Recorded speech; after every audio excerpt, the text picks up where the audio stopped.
Hello everyone, welcome back to my channel. ఈరోజు సింపుల్గా carrot rice lunch box recipe అయితే నేను మీకు చూపించాలనుకుంటున్నాను.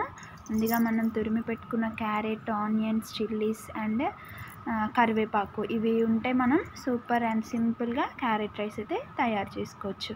ముందుగా బాండి పెట్టి 2 స్పూన్ల ఆయిల్ వేసాక మనం పోపు దినుసులు వేసుకోవాలి. అవి చిటపట్లాడాక ఆనియన్స్ అండ్ చిల్లీస్, కరివేపాకు యాడ్ చేసుకొని కలుపుకోవాలి.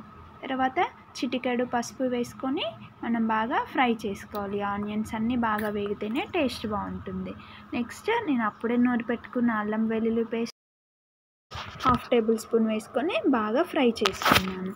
ఈ విధంగా ఫ్రై అయ్యాక మనం తురిమి పెట్టుకున్న క్యారెట్ని కూడా యాడ్ చేసుకోవాలి.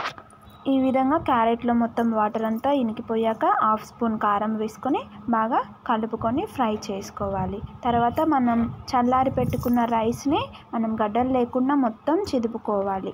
తర్వాతనే మనం రైస్ యాడ్ చేసుకున్నాక హాఫ్ స్పూన్ సాల్ట్ వేసుకొని బాగా కలుపుకోవాలి. సాల్ట్ మొత్తం కలిసే వరకు మనం అన్నం మొత్తం ఇలా కలుపుతూనే ఉండాలి. అంతే, సింపుల్గా క్యారెట్ రైస్ రెడీ అయిపోతుంది.